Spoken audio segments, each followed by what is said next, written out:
top Iran leader, runs away from Tehran as Russia betrays Iran. Explosive, late April 2026. Updates reveal total collapse. In a jaw-dropping spectacle unfolding right before the eyes of the entire world, the Islamic Republic of Iran is fracturing at the seams, and even the highest-ranking officials inside the crumbling regime are finally admitting what millions of ordinary Iranians have known for years. Their iron-fisted rule is on the brink of total implosion.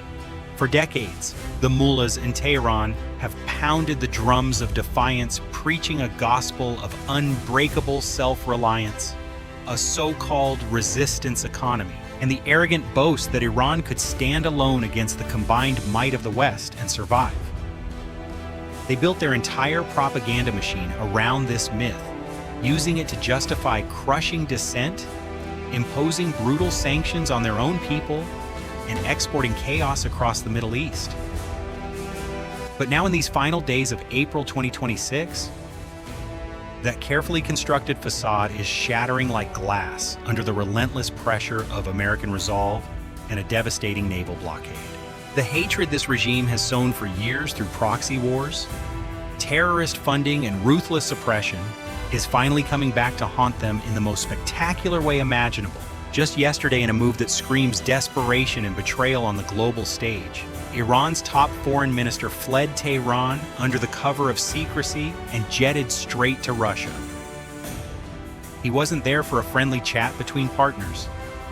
No, this was a full-blown begging mission to Vladimir Putin, the very same Putin whose own military machine is stretched thin and whose refineries have been left vulnerable. Iran, once so proud of never asking for help, is now on its knees, pleading for any scrap of support to keep the regime alive. This isn't diplomacy. It's the humiliating death rattle of a regime that has spent years stoking hatred across borders and within its own population. And the world is watching every desperate step. Before we dive deeper into this shocking Russia-Iran summit, let's pause for the bombshell statement President Trump dropped just this morning on April 28, 2026. Iran has officially informed the United States that the regime is in a state of total collapse. They're begging Washington to reopen the Strait of Hormuz immediately while they scramble to sort out their fractured leadership. Trump made it crystal clear. The mullahs are desperate, their grip on power slipping by the hour.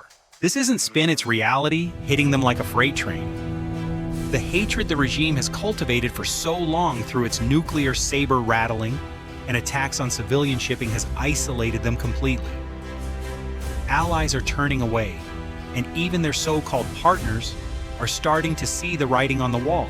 The heart of Iran's nightmare right now is the ironclad U.S. naval blockade that has choked off the regime's economic lifeline for more than 2 weeks straight. It kicked off in mid-April 2026 as part of the broader response to Iran's reckless escalation, and the results have been catastrophic. Satellite imagery released in the last 48 hours paints a grim picture. Iranian ports like Bandar Abbas are jammed with dozens of tankers that can't move an inch. Ships load up with oil in Iranian waters. They squeeze through the Strait of Hormuz. But then they hit the wall, the U.S. enforced line in the Gulf of Oman, and out into the Arabian Sea. Nothing gets through. No exports, no revenue, no imports, no food, no medicine, no spare parts for their creaking infrastructure. It's a double whammy that's squeezing the life out of the Iranian economy from both sides, and the hatred this is breeding inside Iran between the starving population and the isolated elite is reaching boiling point. Think about it. For years, the regime bragged about its ability to weather any storm. But now, with export revenues cut off overnight, factories shuttered and basic goods vanishing from shelves, officials are in full panic mode. New intelligence reports circulating in late April 2026 warned that the economic meltdown could trigger mass protests even bigger than the explosive January unrest that nearly toppled the government. Iran's Supreme National Security Council held an emergency session just days ago to confront the nightmare scenario. Security agencies presented grim assessments: skyrocketing prices, mass unemployment, and the total collapse of petrochemical and steel industries could spark street explosions at any moment. Their own internal estimates, admittedly optimistic, suggest the economy might not survive more than 6 to 8 weeks of this stranglehold. But here's the real kicker. This blockade isn't just economic warfare. It's exposing the deep fractures and the raw hatred the regime has always directed at its own citizens by keeping them isolated and desperate. And let's not forget the near-total internet blackout that is now stretched beyond 60 days. In late April 2026, 99.9% of Iran's 90 million people remain cut off from the outside world.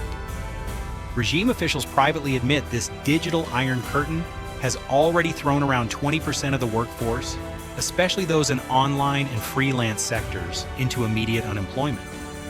That's potentially 2 million more private sector jobs evaporating overnight. The hatred this breeds is palpable. Young Iranians, already furious at the regime's endless oppression, are now completely silenced, unable to organize or even see the truth about how the world views their leaders' terrorist adventures. Security insiders say protests are inevitable. The only question is when the spark ignites tomorrow, next week, or in the coming explosive days of May. This uncertainty is driving the mullahs mad with fear. To understand just how far Iran has fallen, we have to look back at the lightning-fast military confrontation that defined mid-April 2026. What began as Iran's desperate bid to dominate the region through nuclear threats and proxy militias turned into a humiliating rout. In the opening hours of the conflict, the Iranian Revolutionary Guard Corps, IRGC, launched wave after wave of ballistic missiles and drones aimed at U.S. bases and allied shipping lanes. But the results were devastating for Tehran. U.S. and coalition defenses intercepted more than 70% of incoming projectiles, rendering Iran's much-hyped missile arsenal almost useless. Iranian naval forces fared even worse. At least 15 major vessels, including destroyers, fast attack boats, and submarines, were sunk or crippled in fierce exchanges around the Strait of Hormuz. The once feared IRGC Navy, which had spent years threatening to close the vital waterway, was reduced to a shadow of itself in under 48 hours. Precision U.S. strikes obliterated key missile production facilities and drone factories, slashing Iran's manufacturing capacity by an estimated 60 to 80%, according to independent defense assessments. Factories that once churned out Shahed drones for export now lie in smoking ruins. Army morale has plummeted. Reports of desertions and internal mutinies have surged in the final weeks of April. The regime's ground forces, once touted as battle-hardened, proved outdated, poorly coordinated, and no match for superior Western technology and intelligence. This wasn't just a military setback, it was a public humiliation that has fueled seething hatred between the Iranian people, who see their sons sacrificed for a losing cause, and the clerics who ordered the madness. The hatred between sides has only deepened with every desperate Iranian move. Iran didn't just attack military targets. It went on a rampage against civilian tankers and neutral shipping in international waters, trying to drag the entire region into chaos. Allies like Qatar and Oman, countries that had maintained careful ties with Tehran, were suddenly in the crosshairs because the regime viewed the conflict as an existential fight for survival. They were willing to burn down the neighborhood rather than admit defeat. Civilian ships were targeted, oil flows threatened, and the world watched in horror as Iran revealed its true face, a revolutionary regime hell-bent on exporting instability no matter the human cost. This level of betrayal against even supposed partners has turned global opinion decisively against them and intensified the internal rage among Iranians. who now see their leaders as reckless gamblers who gambled away the nation's future. Right after that failed overture to the United States, the foreign minister's mad dash to St. Petersburg exposed the deepening betrayal within Iran's own alliances. Iran once poured massive support into Russia's war in Ukraine, supplying Shahed drones, ballistic missiles, and even sending engineers to build production lines inside Russian territory. Tehran expected payback when its own hour of need arrived. Instead, Putin has been noticeably cool. While Russian satellites did provide some targeting data earlier in the conflict, the help has been minimal compared to what Iran delivered. In the closed-door meetings of late April 2026, Russian security chiefs sat in, but the public statements afterward were vague and non-committal. Putin reportedly conveyed polite best wishes to Iran's new supreme leader via written message telling language that leaves observers wondering if the reclusive leader is even alive or capable of responding. The optics are brutal. Iran arrives not as an equal partner, but as a beggar. Regime spokesman felt compelled to clarify beforehand that they weren't seeking charity, which only underscored how weak their position truly is. This Russia-Iran dynamic is laced with resentment and mutual suspicion, adding another layer of hatred to an already toxic regional powder keg. Fresh Kepler research released just days ago in late April 2026 delivers another gut punch. Iran's unused oil storage capacity is critically low. Optimistic estimates give them perhaps 12 to 22 days before they run out of room to store unsold crude. Tankers loaded in Iranian ports simply cannot break out past the Gulf of Oman blockade line. Satellite photos show clusters of white dots, dozens of stranded vessels, floating helplessly in Iranian waters, unable to reach buyers. The U.S. Navy's radio warnings have been crystal clear attempt to run the blockade and face consequences. This isn't theater, it's economic strangulation that is pushing the regime closer to the edge with every passing hour. Iran has already floated revised peace proposals through Pakistani mediators, but Washington has rejected the gamesmanship. The mullahs want to talk about reopening the Strait of Hormuz and lifting the blockade while kicking nuclear negotiations down the road. Secretary of State Marco Rubio made America's position brutally clear in his first major interview. Since the ceasefire, the nuclear issue is the entire reason this conflict ignited. Iran isn't just a troublesome state. It's a revolutionary theocracy determined to export chaos through Hezbollah, Hamas, and Iraqi militias. Rubio painted a chilling picture. Imagine that same regime armed with nuclear weapons holding the region and the global energy supply hostage. The hatred Iran has cultivated would become infinitely more dangerous. Internal fractures are worse than ever. The new supreme leader's credibility is in doubt. Questions swirl about whether he even holds real power, or if hardline clerics and IRGC figures are pulling strings behind the scenes. Mixed signals out of Tehran official claims he is alive but injured, contrasted with the lack of public appearances, only fuel the speculation and the sense of regime panic. What comes next is anyone's guess, but the pressure is mounting. Sanctions are already at historic levels, and more targeted measures are on the table.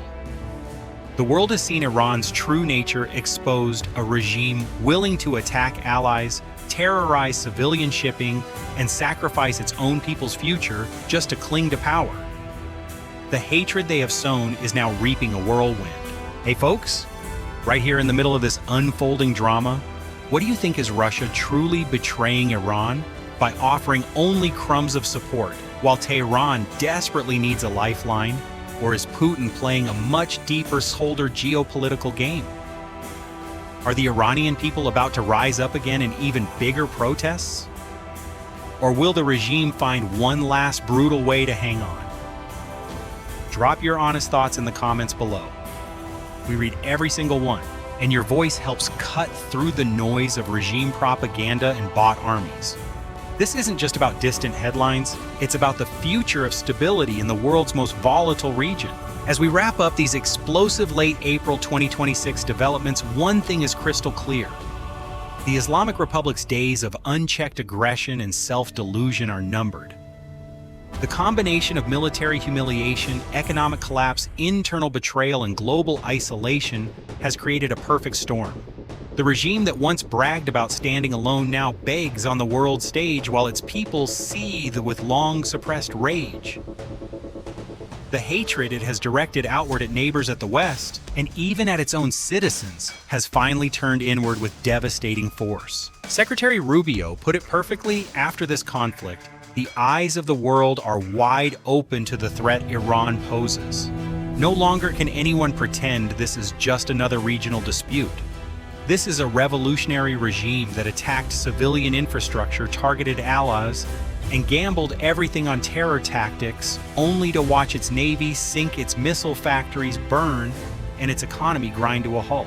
The detailed battlefield reports from mid-April show a once-feared military reduced to a fraction of its former strength and naval losses exceeding 70% of operational capability, air defenses shredded, and command structures fractured by desertions and infighting.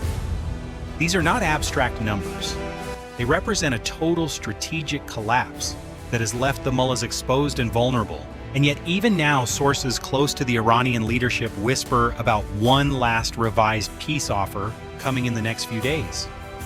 But with communication inside Tehran described as difficult and slow, and the supreme leader's status still shrouded in mystery, the process feels more like a death spiral than genuine negotiation. The hatred between the hardline theological faction and the few pragmatic voices left in the political class is widening by the hour. This is the moment where history turns. The regime that spent decades fueling division, funding terrorism, and preaching hatred is now reaping the consequences in real time. The U.S. blockade remains firm, the military superiority demonstrated, and the international community increasingly united against further Iranian adventurism. Ordinary Iranians cut off from the internet, squeezed by shortages, and tired of sacrificing for a failing ideology are the ones who will ultimately decide the regime's fate. Now, at the end of this deep dive, I want to hear directly from you, the audience that makes channels like this possible. Tell me in the comments, should the United States maintain maximum pressure until the regime fully dismantles its nuclear program and stops exporting terror? Or is there room for a carefully negotiated off-ramp that protects global energy flows without rewarding bad behavior? Do you believe Russia will finally deliver meaningful help to Iran? Or is this the ultimate betrayal that dooms Tehran? Your opinions matter more than ever because the world is watching how this story ends. Like, subscribe, and turn on notifications so you never miss these critical updates as they happen in real time. The situation is fluid, the stakes are enormous, and the hatreds unleashed could reshape the Middle East for generations. The clock is ticking in these final days of April 2026. Iran's leader is running. Russia is hesitating, and the Iranian people are one spark away from explosion. Stay tuned, because what happens next will be nothing short of historic.